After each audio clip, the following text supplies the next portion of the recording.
Right, this is Ali Baker, take one. Hi, I'm Serena Simmons and welcome to APE Model Psychology. I am so excited because this week I have another amazing interview for you, and this is with Ali Baker. Hello, Ali. Hello. Yay, round of applause. Today is all about interviewing Ali so that you get a flavour of what happens here at APE Model and the work that I do, and also, more importantly, what clients are able to take away from the work that we do together. So we currently are working together and we've worked together for some time. Can I let you introduce yourself and tell us a little bit about what you do? I'm Ali Baker and I run Resolve Health and Wellbeing, which is a business which offers Pilates mostly, but also a few other bits and pieces as well around the health and wellbeing agenda. And I have been doing that for about 5 or 6 years now, but full time for 2 years. Prior to that, I would work part-time as well. I was a primary school teacher prior to that, among other things. Yeah. So lots of people watching might well be thinking, how did they link together, or what was the transition? At the time, you were working part-time as a teacher and part-time doing some of your own Pilates classes, weren't you? Yeah.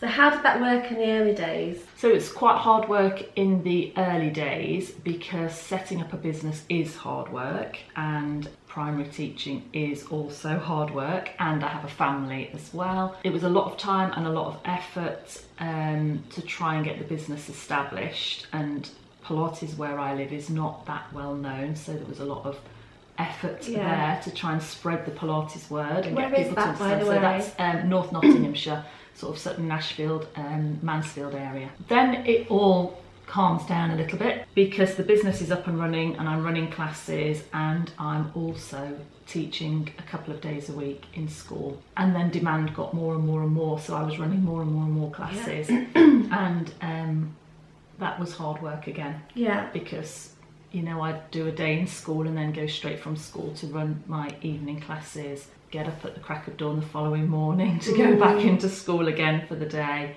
and it was just it's a lot. So people watching will be thinking, that all sounds maybe quite good, so how did we end up working together? So we ended up working together because Serena, you came and spoke at a Women in Business morning, which I regularly attended those, and there was lots you said that really resonated with me. So the very first thing you got us to do was stand on a continuum of 0 to 10 of how balanced our lives were. 0 being not very balanced and 10 being lucky, perfect life. Yeah, no one was on the 10. I think there were a couple of 9s on the day. Maybe, lucky them, I'd say, lucky them. And I had that kind of watershed moment where I thought, well, I can either go and stand in the middle of the line and carry on pretending, hey, everything's wonderful, or I can be absolutely brutally honest with myself. So I was absolutely brutally honest with myself and I went and stood on the 0 because I knew I had no balance in my life at all. I wasn't seeing my family enough, my extended family, there was lots going on there and I was struggling to juggle all of that, and then teaching is demanding and then running my business, and I just felt I was doing nothing well and lots of things really badly, and then in the middle of that I was trying to, you know, live. You had a lot on your plate. A lot on my plate at that point, lots and lots, So that was a bit of an aha moment for you. It was. It was, wasn't it? Because in our work you've referred to that moment several times. Yeah, it really was, and it was that idea that I can either carry on doing what I'm doing, or I can face the reality that actually life's quite hard, even though it looks perfect, and do something about it. Yeah. And then there were lots of other things that you referred to in your talk that morning that made me think I could work with this woman. I get her. I understand where she's coming from. I get what she's on about. She might be able to help me. Are you allowed to say what they were? I don't know if I know this. What, the things that you said? Yeah. So you were talking about being a multi-passionate person, about the whole idea that we don't just do one thing. Yeah. It's not realistic to define yourself as one thing. And I wasn't doing one thing, I was doing lots and lots of other things as well. Yeah, and I got that, and you were talking about that conflict between what is the priority and having time to do the things that you're really passionate about, but we've also got that pressure to work and to be a good mum and to be a good partner and all those other things. And you were just saying there's no reason why you can't be all of those things, because actually we are all of those things. We're not just one thing. Yeah, that's so interesting. It's a real learning curve for a lot of people to realise that you're not defined by that one thing that you do or are in your life. And I think that actually that's so true, but it's not very well recognised. So in the past, when I'd had support for my business, not from everybody, but from a lot of the support that I'd had in terms of developing my business and setting my business up, it had been about the business, which was absolutely fine and probably as it needed to be in those early stages. But in actual fact, I am the business. So if things aren't great for me, or if I'm struggling to strike the balance, then that has implications on the business. And the business isn't just about marketing, it isn't just about the business plan, it isn't just about, you know, because in and around the business I had a role as a primary school teacher, and I also had a role as a mother, and I also had a role as a partner, and I'm also a daughter and a sister and you know, a friend and all those other things that we do. And for me, you were one of the first people who recognised that women in business really have to juggle all of those things. It's probably quite generalist to say, but I think men in business tend to go away and do the business, and you know, somebody's running the home while they're busy developing the business. That's really interesting. Maybe not always true, but generally in my experience, you know, whereas I'd got lots of things to think about before I even got to work. As all women have.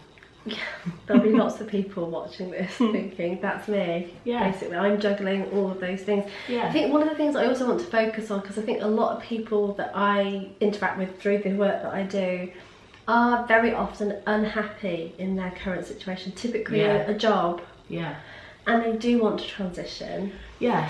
So can you speak to those people a little bit in terms of describing how you started to address making a change in that area?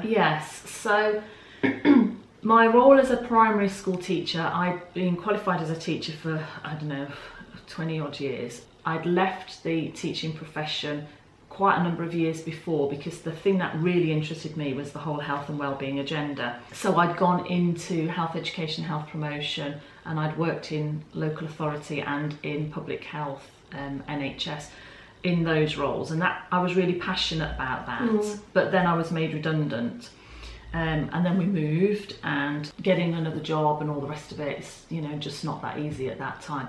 So I went back to teaching, supply teaching initially, and then got a contract, and I really enjoyed the teaching and I really enjoyed the school I was at, but I knew that full-time teaching was not where it was at for me. And I was passionate about Pilates, and I wanted to do more. I was qualified as a Pilates teacher, and I wanted to do more and more and more with that. But somehow we had to make it all work, because my husband wasn't working. I don't think he was working at the time, or he might have been back at work then, but due to ill health he hadn't been working for quite some time. So this idea that Pilates was just a little bit round the edge, that was going to earn a nice little bit of, you know, money for holidays and days out and stuff. Pocket money on the side. It wasn't going to be like that. It had to be the real thing. And so for me it was very difficult, because the sensible thing to do would be to have gone back to full-time teaching with a nice steady salary and the pension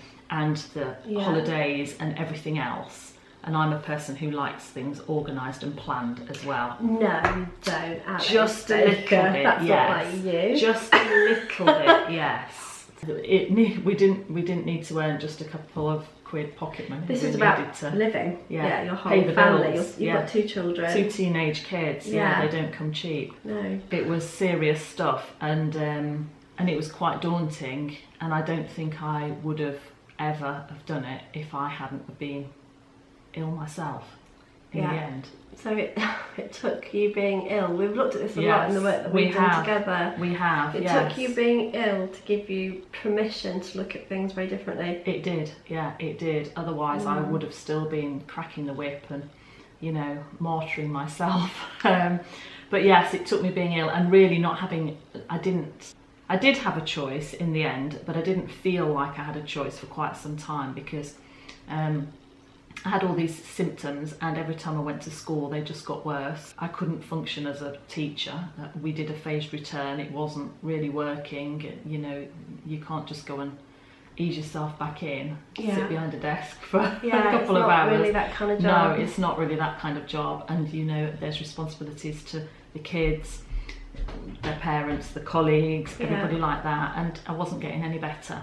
And in fact, every time I went into school I just got worse again, and then it would take me the rest of the week to get back to square one, ready almost to to recover. Yeah. You were recovering, weren't you, during that time? Yeah. And you just think it can't go on like this. So I finished, I resigned. You said before that you kind of came to see me because you thought I could work with this person. Yeah. And you recognised that there were some changes that you wanted to make. Yeah. One of them being your work, potentially. Yeah. What did we do together, and how did that help you? So I think we went on lots of little detours, didn't we? Because that is real life. When you are juggling all those different things, you can't just stay focused on, okay, I'm going to put more classes on and I'm going to advertise here and I'm going to do that and I'm going to do that, because real life takes over. So I think in terms of allowing me to understand that and accept that, a lot of the work we did was around that. There was also a lot of work around me accepting my illness. You got me to journal, which was really helpful because it gave me an outlet and it allowed me to describe how I was feeling about my illness, because I wasn't very tolerant of it. A vague reflection. Yeah, and I didn't really have time to be ill, so you know, get a grip, pull yourself together, girl, and get on with life. Well, lots of people that that is true. That. Yeah, that is true. Yeah, we don't have time to be ill. No, definitely no time to be ill, and it's a little bit self-indulgent. And because, you know, the diagnosis was hard to come by, and because the symptoms were fairly nebulous, really, I did think sometimes that I just was imagining it all.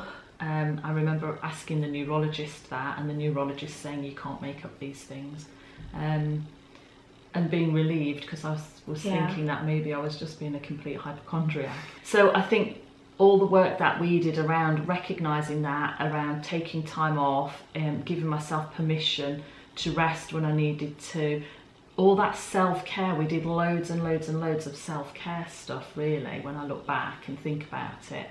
Yeah. And that was so important, because even though I still struggle with this concept quite a bit, I do realise now that if I'm going to be successful with my business, and I'm going to be delivered for my clients what they deserve, and I'm also going to be all those other things that I have to do in life, then I have to be fit and well and healthy, and I have to look after myself. Yeah.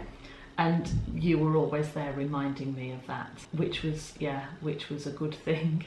Really. That's really good to hear. Yes. Well. Yeah, and also accepting that as a female running a business, it isn't just about that linear progression, the logical kind of thing. You know, things, we went off and we explored all sorts of different other things along the way. When we met, you weren't clear on what you wanted to do. No, I wasn't. So where you are, I often say, even now when we're working together, that who you were when we started working versus who you are now. Yeah, very different. So different. Very different. Yeah, do you very think different. At the start you would have envisaged that you'd be running? Because if we bring us, actually that might be quite a nice way of doing it, to bring us to present day as a contrast. So where are you at the moment? So present day is that I don't do any employed work now. I work for myself all the time, literally all the time as well.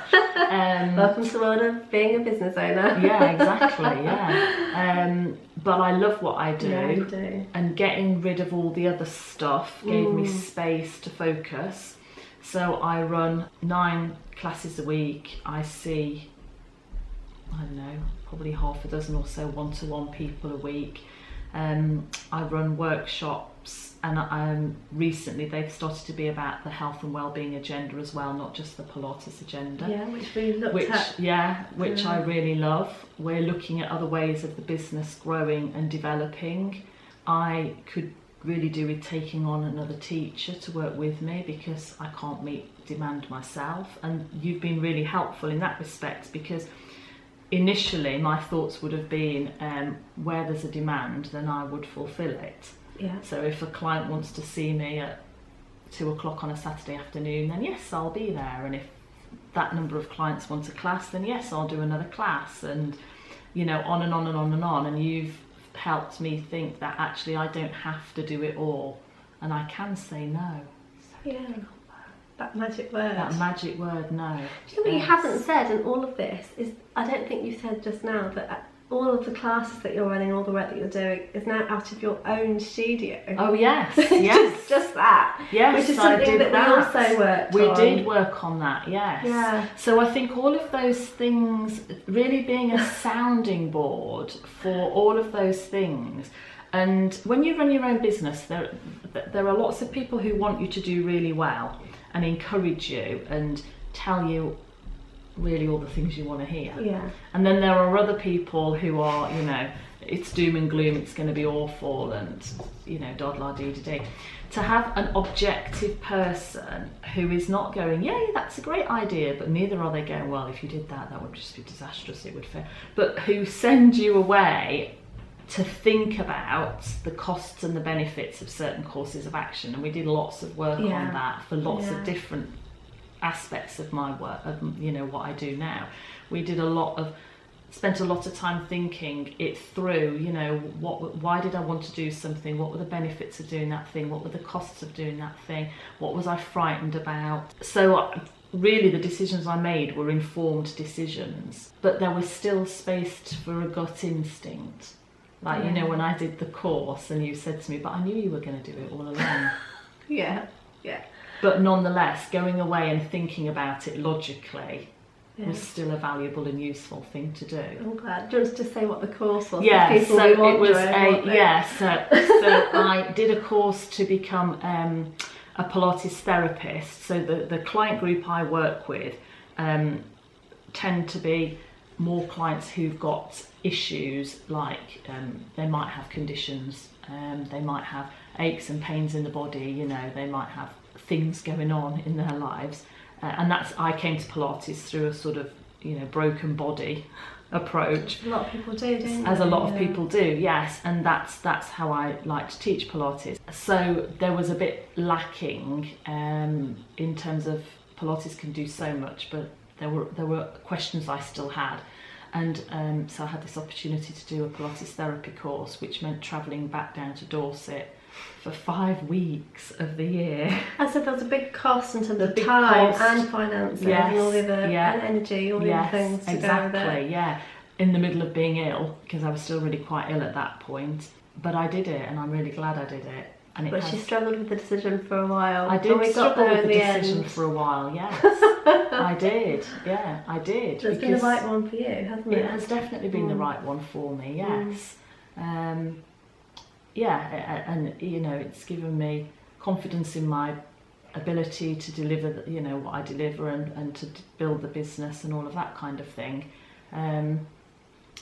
But also technique, so that, you know, faced with a big decision, what I did to make the decision to do the course, I could do again with other issues. Absolutely, yeah. So like that skill set's there now. Yeah. You know, I'm not great at making decisions. So the process that we went through to kind of help you make the decision, you'll go through again in the future if needed. Yeah, I'm sure, yes. Yeah. I'm not great with decisions. I do find decision making quite scary.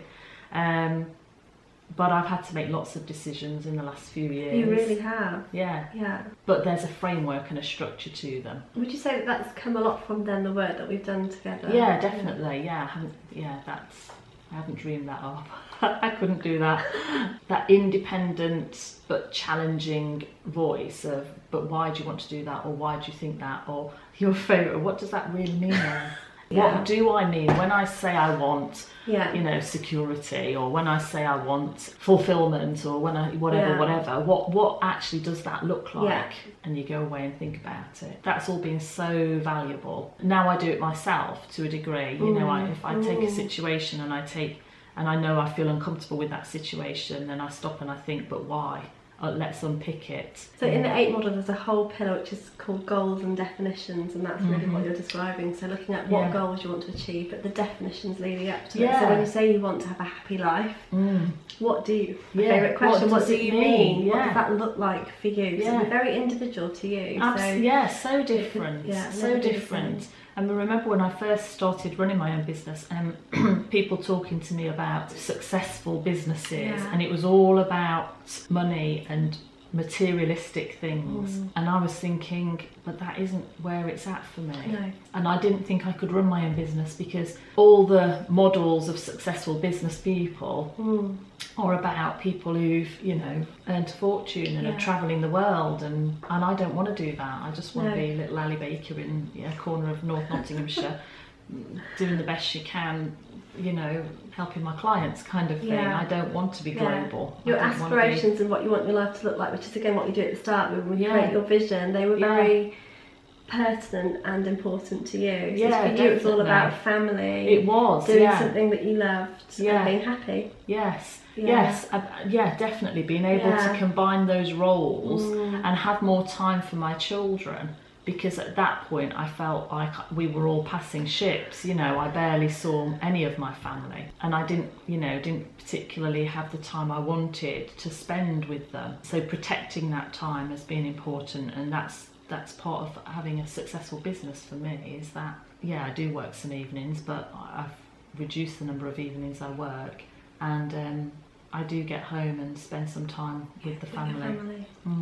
Thank you so much for sharing everything. I'm going to put all of your details below so that people can find you and find your business. I would just say, maybe just to end, if there's anyone watching this that would like to undertake APE model or kind of similar work, what advice would you give them if they're on the edge and they're thinking, I'd like to do something like this, or I'd like to change something, but I'm not sure? It's a no-brainer, really. It's like, do it.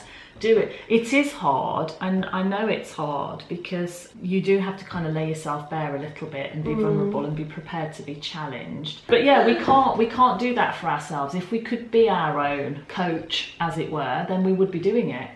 We'd be off skipping into the sunset with everything absolutely hunky-dory, marvellous. But you know, we can't really do that for ourselves. It takes something external and an objective view to help you. It does. I also think, I don't know if you agree with this, having done this work, that you only know what you know. You do have to step outside of your current kind of sphere of knowledge. To be able to learn enough or learn something new to help you think in a different way to achieve. So if you've been stumbling or have felt stuck for a while, to have that kind of fresh way of looking at things can also just really kind of move you forward as well. Definitely, and I think it's that. I think it's that little thing prodding you and making you stop and think, that's you. You're the little thing prodding. But I think it's also the accountability. You know, the fact that you know that, you know, in a number of weeks, months, whatever, you're going to be going back to see Serena, and if you haven't stopped and thought about what you've done, then actually you're wasting everybody's time, so there's no point doing it. So it's a bit, you know, it's there kind of making you stop and think, why am I doing what I'm doing? Is it working? Is it worthwhile? I need help there because I can't pick my way through that bit. Or something comes and derails you, like lots of things have derailed me along the way, haven't they? But that's okay, because then we go and we work on that and we sort that out, so then we're able to get back to where we need to be. And you've come such a long way. Unrecognisable now, really. I mean, I think it's important to say, I don't think you had a bad life before. It was perfectly lovely. It was just that you wanted more. It wasn't right for me.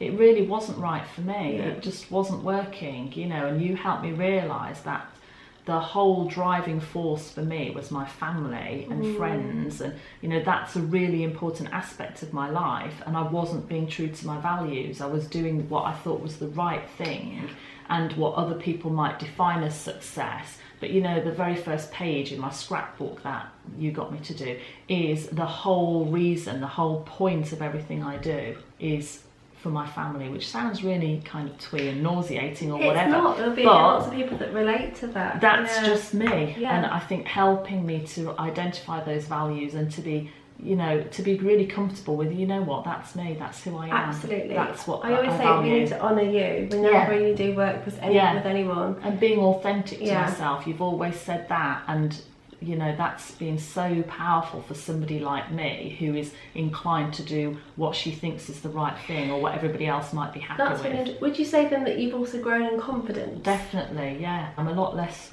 stressed and angsty about things now. And yeah, I do like things planned and I do like things organised. Well, you know, get over it. It's me. That's who you are. Yeah, that's who I am. I'm much more happy to own who I am now. I love that. It would be funny if there are any other clients watching this. I think that will also resonate with them, because it's something that we look at. Obviously, there are similarities in terms of the work I do with everyone. Yeah. And kind of owning who you are and being okay with that is a really powerful feeling to have. Yeah, and I think it's really important. It is. Ali, where can people find you? You can find me on Facebook, but I don't do huge amounts on Facebook. We're working on that, everybody. Yeah, I also have a website, resolvehealthandwellbeing.co.uk, and you can contact me, email, phone. The other thing, just a little bit of a plug for your business, is you do hold classes, so people can find out where your classes are, and you will be starting some teacher training later in the year. So if there's anyone who does want to find out more about Pilates or teacher training and you're in the Nottinghamshire area,